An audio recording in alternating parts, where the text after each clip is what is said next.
Pacha, Mobutu, Darfur, sorrow, tears and blood I cry as I watch ink dry on concepts and contracts of white collars, scholarly robbing Africa hollow.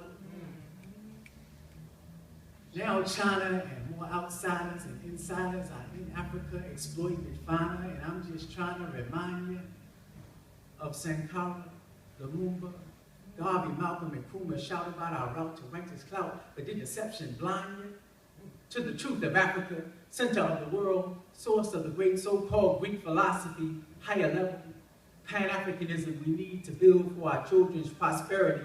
You ready? Yeah. Grab that shovel. Grab these tools. Gotta comply with self-preservation rules. Pan-African unity. The family needs to be the beneficiary of Mother Africa's precious jewels. This situation ain't cool. Calling all hands on deck with high-tech and low-tech tools, determination and grit, wisdom and wit. The family needs to get the benefit of Mother Africa's precious jewels. I said the family needs to get the benefit of Mama Africa's precious jewels.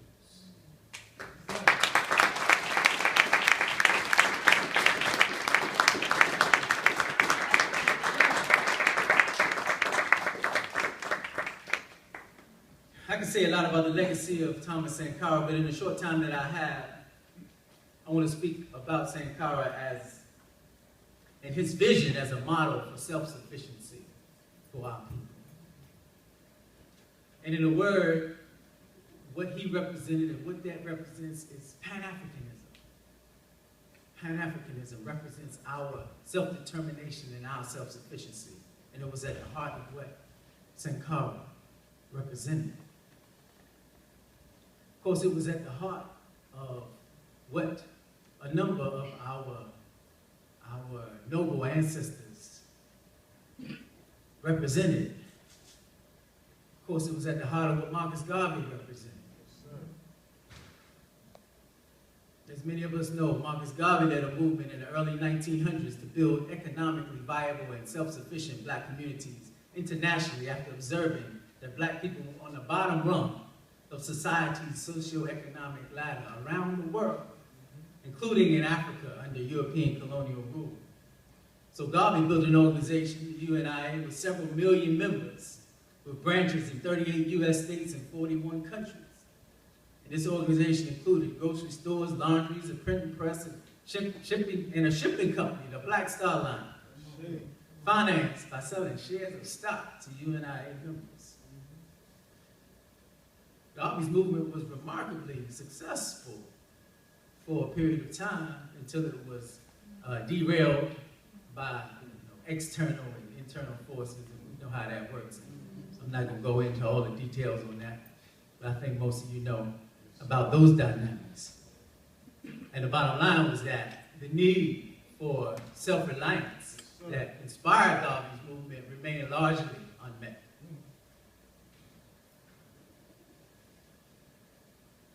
A few decades later, on the other side of the Atlantic Ocean, on the continent of Africa, Kwame Nkrumah, first president of Ghana as it gained independence from British colonial rule in 1957, led a movement for African liberation from the oppression and economic exploitation of colonialism and neo-colonialism, under which Africa's vast mineral wealth was, and in many cases still is, accessed and utilized for the primary benefit of those other than Africa's indigenous people.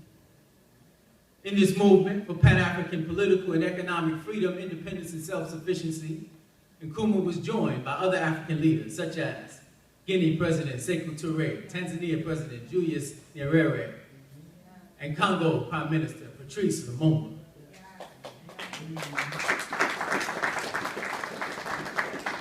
This movement also derailed, undermined, attacked by external and internal forces, as is dramatically represented by Lumumba's assassination in 1961, and the subsequent tragic conditions in the minerally rich Congo from then up to today.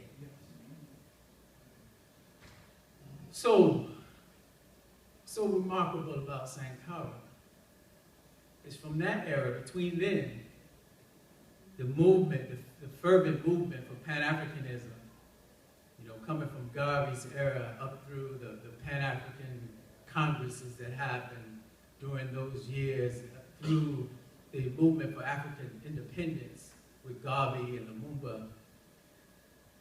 2 decades later, here's this noble son of Africa that rises up in the 80s and say, wait a minute, what's going on here? Nkrumah warned us about neocolonialism, the dangers of neocolonialism, what would happen if that was allowed to take root, if Africa didn't unite and use its vast mineral wealth for the benefit of its people and find a way to control its economic resources. Well, Sankara rose up to say, look, basically what Nkrumah warned about in terms of neocolonialism, it has happened. It's in full force. So we need to rise up and stop it and do something about it. We have all that we need in terms of the resources.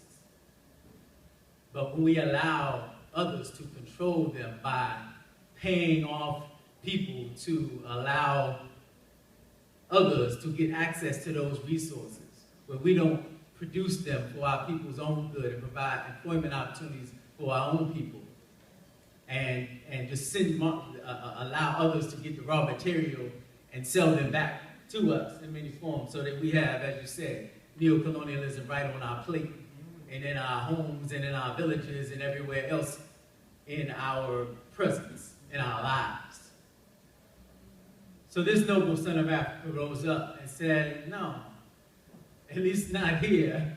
Let's stop this. We don't want your plan for development. We have all the resources we need. We just need to develop them ourselves and control our economy. No, we don't want your loan. We don't want your financing. We don't want your development. We can do our own development using our own resources, our own smarts, and our own value system.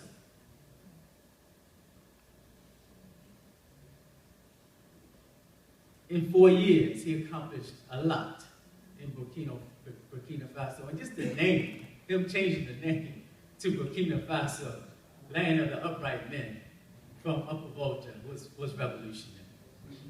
And really, was poignant in taking aim at all of the corruption that existed, that contributed to Africa's ongoing, weakness and deprivation.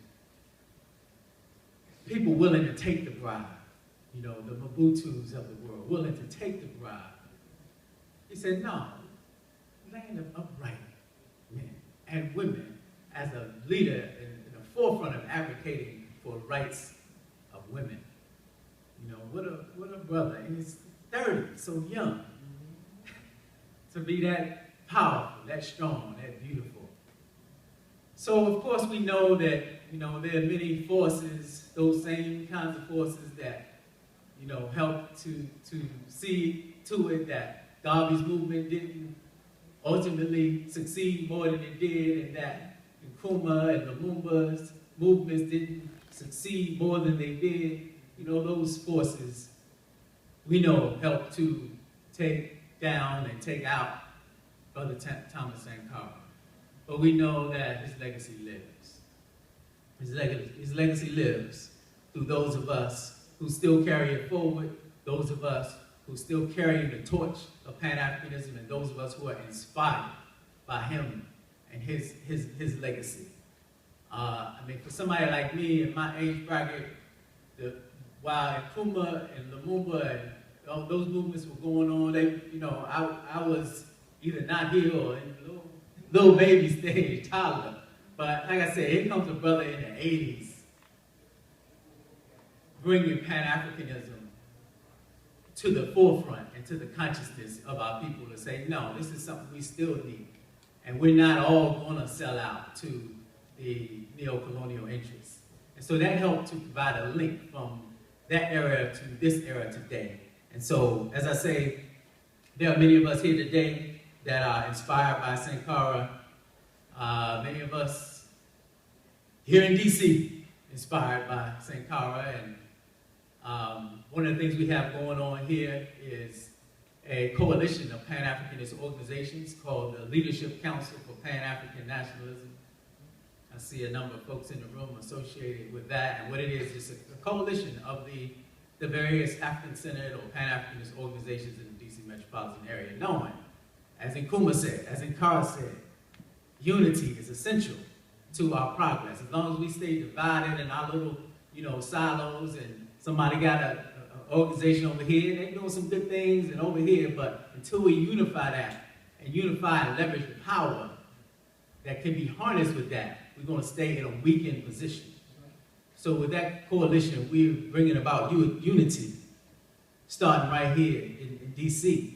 And one of the things that has grown out of that coalition is Appeal Incorporated. I'm serving as Executive Director of Appeal, and in brief, Appeal has 4 components. We have a financial literacy component. We're teaching people about money, and how money works, and how to manage money from the personal, community, and broader level of the economics of situation of our people as a whole. We have a historical and cultural literacy component where we're teaching people about the history, the phenomenal history of Africanist people that most of us, almost all of us in some way or another, have been miseducated about.